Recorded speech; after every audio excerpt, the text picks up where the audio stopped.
జై భలో సద్గురు స్వాముల వారికి జై. పూర్ణం లక్ష్మి సద్గురు సమేత సద్గాన శ్రీనివాస్ మహారాజ్ కి జై. మహారాజు స్వామి, ఈ భవబంధ సాగరము దాటించి నన్ను కృతార్థులు చేయమని కోరుచున్నాను. సకల వేదాంత రహస్యములలోకెల్లా ఉత్తమమైన వేదాంత రహస్యములు బోధించమని అర్థించుచున్నాను. నాలో కలుగు సకల సందేహములు తీర్చగల సద్గురువులని మీ శరణు కోరి మిమ్మల్ని ఆశ్రయించి ఉన్నాను.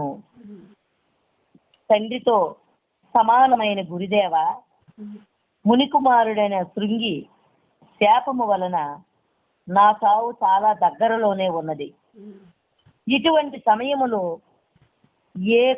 ఏకాంతవాసములైన గురుకులములో ఉండి 12 సంవత్సరములు సేవ చేసి జన్మరాహిత్యము పొందు అవకాశము లేదు. ఇక నా జన్మ దీనమైన రాతిగానో రప్పగానో వృధా కాకుండా జన్మబంధములు తొలగించుకునే మార్గం చెప్పి పుణ్యము కట్టుకోవాలని ప్రార్థించుతున్నాను. అంటే గురువు గారిని, ఈ శ్రీశుక మహర్షిని అనేక విధాలుగా ప్రార్థిస్తూ ఉన్నాడు పరీక్షణ్ మహారాజు. తనకి ఇలాంటి శాపం ఉంది కనుక నేను 12 సంవత్సరాలు గురుకులంలోనే వచ్చి సేవ చేసి, గురువులకి సేవ చేసి అర్జించవలసినటువంటి విద్యని ఇలా అర్జించవలసి వస్తుంది నాయన. నాకు చావు అతి దగ్గరలోనే ఉంది, అంత టైం కూడా లేదు, నాకు ఇలాంటి పాపకోపం వచ్చి పడిందని చెప్పి అనేక రకాలుగా ప్రార్థిస్తూ ఉన్నాడు గురువుని. అప్పుడు బ్రహ్మర్షి గురుదేవ, నేను ఇంకా 7 దినములు మాత్రమే జీవిస్తాను.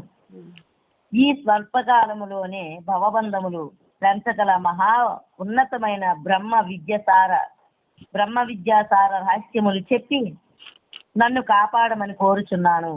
అంటే ఈ బ్రహ్మ విద్య మీకు తెలుసు, బ్రహ్మ విద్యని మీరు చాలా ఆపాదించుకున్నారు తండ్రి.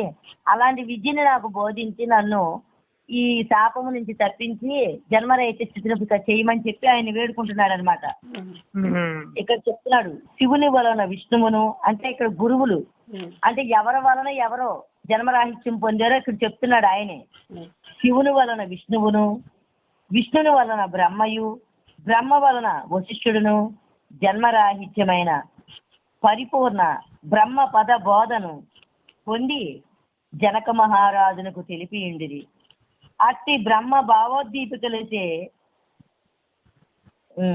వెలుగొందు బ్రహ్మ రహస్యములు పొంది ఉన్న జనక మహారాజు బ్రహ్మతేజో విరాజితు తగుటచే అతని హృదయాంతరంగములో పుట్టిన అతీత అచల బ్రహ్మ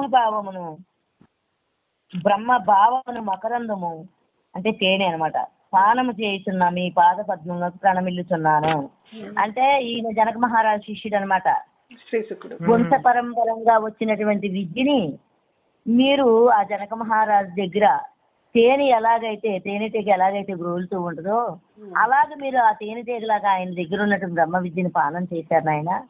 అలాంటి విద్యను నాకు ప్రసాదింపమని వేడుకుంటూ తండ్రి సాక్షాత్తుగా బ్రహ్మస్వరూపముగానే వెలుగొందుతున్న తమరు కటాక్షించి ఈ దుర్భర శాపము వలన మరణించుచున్న నన్ను ఈ దేహమనే క్షేత్రమునకు అభావమయ్యున్న మోక్షమును ప్రసాదించు గురుదేవా అని స్తుతించాడు. అర్థమవుతుంది కదమ్మా, ఇదేం విచారణ చేసే అవసరం లేదు.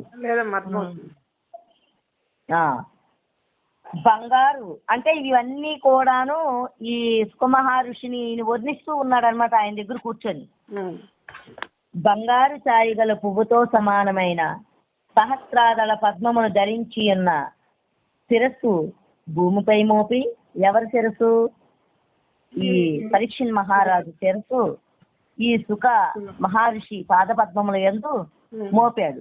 ఆ శిరస్సు దగ్గర ఏముంది? సహస్రార కమలం ఉంది కదా, ఆ కమలాన్ని ఇక్కడ పొగుస్తున్నాడు. బంగారు ఛాయ గల పువ్వుతో సమానమైన సహస్రదళ పద్మమును ధరించి ఉన్న శిరస్సు భూమిపై మోపి నేత్రములు మూసుకొని జవహలో గురుస్మరణ అంటే నాలుగుతో గురుస్మరణ చేసు కాయము అంటే శరీరము, మనస్సు, బుద్ధియు ఒకటిగా చేసి సుఖ బ్రహ్మాచార్యుల పాదాల ముందు మోకరిల్లి గురుపాద జలము సేవించి అహంకార వర్జితుడై లేచి మరలా నమస్కరించెను. ఇది ఏ సాష్టాంగ నమస్కారం అనబడును. అంటే మొత్తం మనిషి అంతా భూమి మీద బోర్లబడి ఈ శిరస్సుని తీసుకెళ్లి పాదాల ముందు పెట్టి ఆ పాద నమస్కారం చేసుకొని ఆయన్ని ఇలా వేడుకున్నాడు అనమాట. ఆ విధముగా పరీక్షితుడు సుఖాచార్యుల ముందు ప్రణమిల్లి వినయ విధేయతతో బ్రహ్మ విద్యా రహస్యములు బోధించమని కోరగా సుఖబ్రహ్మర్షి హృదయము ద్రవించిపోయింది. మరణభీతి వలన కలిగిన ఈ మార్పు జనన మరణములు లేని కైవల్య పదమనే కోరుచున్నందుకు పరమానంద భరితుడై పరీక్షితుని ఆశ్చర్యించి కూర్చొనమని మానసిచ్చెను. ఆ సమయములో ఆ ప్రదేశములో ఉన్న మునిజనము ఎట్లుండిరనగా ఎలా ఉన్నారనగా, శ్రీకృష్ణుని వేణువు స్వరమును విన్నవారు దేహమును మరచి విన్నట్లుగా ఆ కృష్ణ భగవానుడు బోధించు గీత అమృత బోధను అర్జునుడు మేను మరిచి విన్న విధముగా, అంటే మేనంటే ఒళ్ళు మరిచి వినిన విధముగా ఆది గురువు దక్షిణామూర్తి బ్రహ్మతత్వము వినిపించినప్పుడు విష్ణువు బ్రహ్మ ఎంత శ్రద్ధాళువులై వింటిరో పూర్ణచంద్రుని చల్లని కిరణ కాంతికై చకోరా పక్షులు నిరీక్షించినట్లుగాను నాగస్వరము ఓదగా నాగులు ఆనందముగా ఆలకించినట్లు ఆ సమయములో సుఖబ్రహ్మర్షి చేగురు తత్వబోధ బ్రహ్మపదము జన్మరాహిత్యమైన అచల బోధన వినుటకై అత్రి, మైత్రేయుడు, గౌతముడు, శనముని, కణ్వముని, భృగుడు, వశిష్ఠుడు మొదలుగా గల మహర్షులు బ్రహ్మర్షులు వీరి నిరీక్షించుచుండేది. చూసారమ్మా ఎలా వర్ణించారో. కృష్ణుడు వేణువు ఊదితే ఒళ్ళు మర్చిపోయి వినేవాళ్ళట. అలాగా వీళ్ళందరూ ఇవన్నీ కూడాను చకోరా పక్షులు చంద్రుడు చల్లడానికి నిరీక్షించుండేవంట. ఇలాగా అంటే అలాగే ఈ మహర్షులందరూ కూడాను ఈ వీళ్ళిద్దరు సత్సంగం అంటే వీళ్ళిద్దరూ మాట్లాడుకున్న మాటలన్నీ కూడా అలా ఒళ్ళు మర్చిపోయి వింటున్నారంట. ఏది పరీక్షణ్ మహారాజు శ్రీసుఖ మహారాజు చెప్పుకున్నటువంటి మాటలు.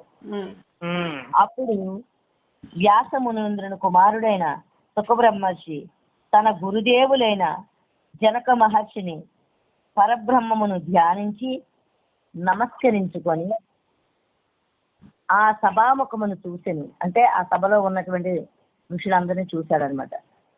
కష్టతరమైన భవబంధములు తెంచుకొని ఉన్న బ్రహ్మవేత్తలను, దేవరహస్యమైన సత్య మార్గం ఎరిగిన మహాత్ములను చూసి అభినందనం ఆచరించి మహాపెద్దలైన సింహ సముదాయము మధ్య అల్పప్రాణి మార్జాలం ఉన్నట్లుగా భావించుకుని ఇట్లా నేను చూసామమ్మా, ఇంతటి మహాత్ముడయ్యి శ్రీసుకుడు ఎంతో గొప్పవాడు, ఋషులలోకెల్లా మహాత్ముడయ్యి ఉంది.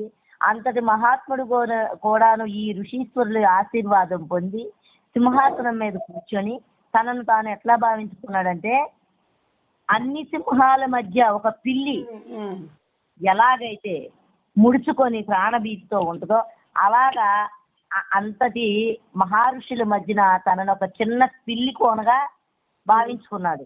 అర్థమైందా శ్యామలమ్మ? అంత చిన్న పిల్లిగా తనను తాను భావించుకున్నాడు. ఎంతో మహాత్ముడు అనమాట. అంతటి మహాత్ముడు కూడా ఎంత కింద స్థాయిగా ఆలోచించడం చూడండి. అవునమ్మా. భావించుకొని ఇట్లా నేను సత్యమైన బ్రహ్మభావం ఎరిగి అసత్యమైన జగత్తును విడిచిపెట్టి ఎల్లకాలము ఉండి కూడా శరీరము లేని వారు అనదగు జన్మధన్యత పొంది ఉన్న ఎంతమంది పెద్దలుండగా బ్రహ్మజ్ఞానము చెప్పుటకు నేనంతటి వాడను, మహాపెద్దల వద్ద సేవకుడను, అటువంటి చిన్న వయసు గలవాడును ఏమని చెప్పగలను అంటే ఈ మహర్షులందరినీ కూడా ఇలా అడుగుతున్నాడు అనమాట. ఆయన మీరెంతటో మహాత్ములు, ఎంతో గొప్పవాళ్ళు, నేను చిన్న పిల్లాడిన కదా, నేనేమని చెప్పగలను మీ ముందర అని అడిగాడు. అప్పుడు వయస్సులోను జ్ఞానములోను పండిపోయిన ఇంతమంది వృద్ధుల ఎదుట మహత్తరమైన బ్రహ్మోపదేశము చేయుటకు నేను తగుదునా?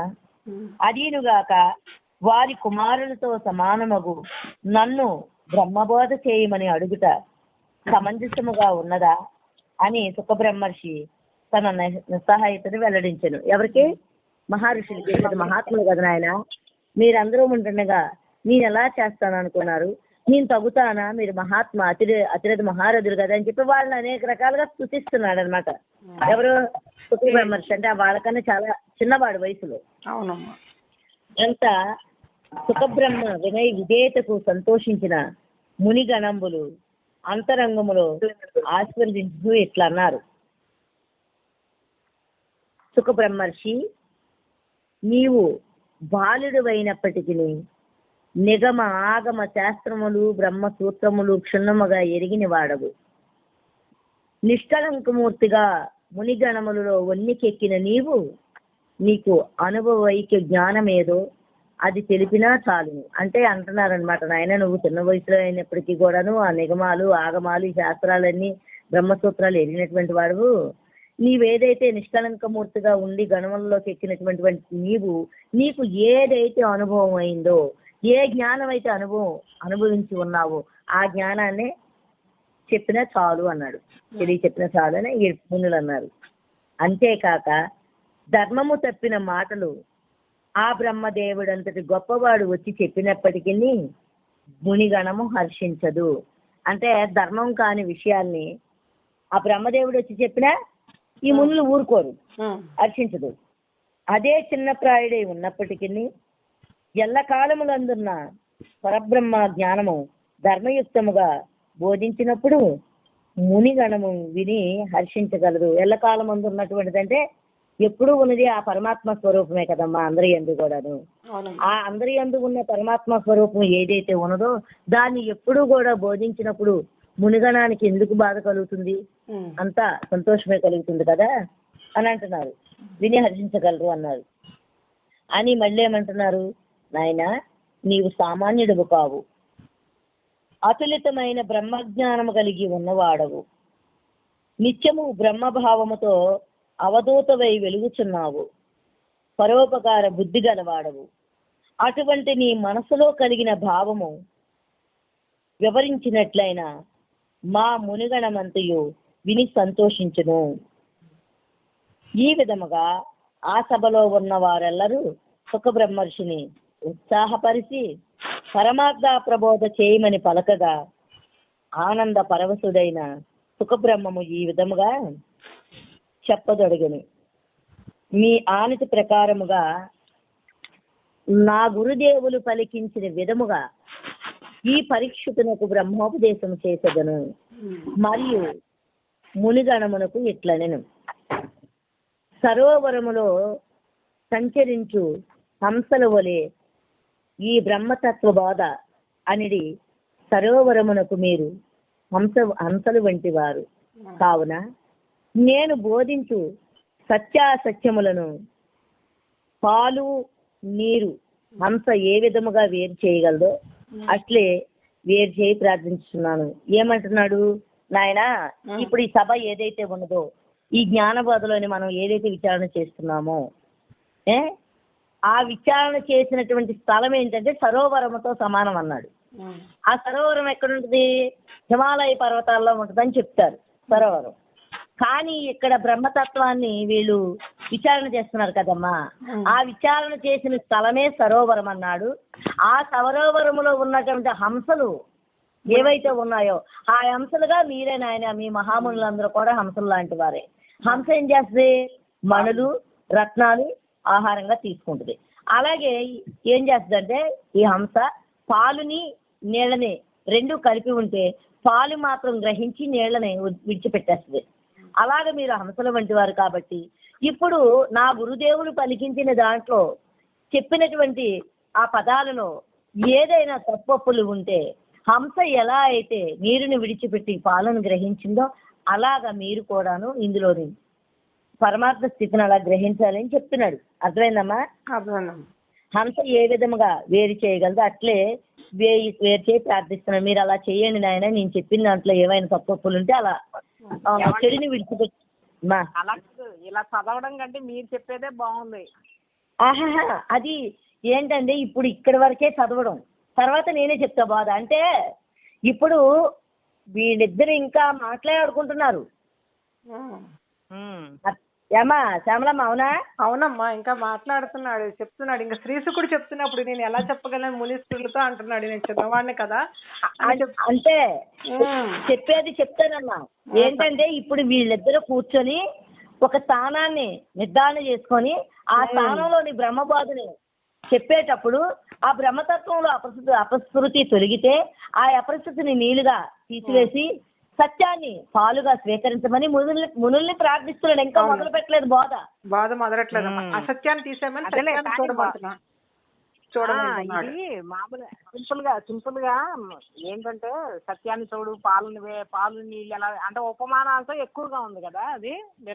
అది ఇక్కడి వరకు అంటే వీళ్ళిద్దరు కలిసే వరకు అమ్మాయి అక్కడి నుంచి బోధ మొదలవుద్ది. అది అద్భుతంగా ఉంటది.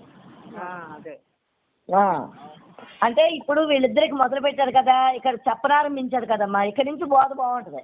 మరి శ్రీశుకుడు కూడా వినిపించుకోవాలి కదమ్మా. వీళ్ళందరూ పెద్దలు కదా, మరి మునీశ్వరులు అందరూ పెద్దవాళ్ళు కదా, ఇతను చిన్నవాడు కదా. పెద్దలందరికీ నమస్కారం చేసుకోవాలి, తన గురువు అయినటువంటి వారికి నమస్కారం చేసుకోవాలి, పరంపరంగా వచ్చిన ఆది విష్ణువు అలాగే పరమేశ్వరుడు వీళ్ళందరినీ తలుసుకోవాలి. వీళ్ళందరికీ కూడా తన మనోభావాన్ని విన్నవించి నన్ను చెప్పమన్నారని అహంకారంతో చెప్పే బోధ కాదు కదా.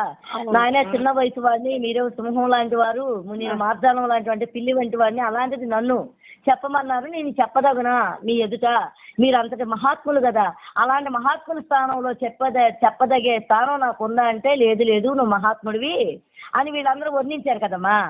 ఇలాగా ఈయన మనోభావాన్ని ఈ మహావిష్ణుతో పంచుకుంటున్నాడు. ఇది కరెక్టా కాదా, నేను చేయగలనా చేయలేనా అని తన ఎంత బాధ తెలిసినప్పటికీ కూడాను ఆంజనేయుడు రాముడి ముందు ఎలా ముడిచిపోయినాడో అలాగే ఈ మహామునులందు ఈయన అలా ముడుచుకొని తన యొక్క మనోభావాన్ని విన్నవించుకుంటున్నాడు. అవును.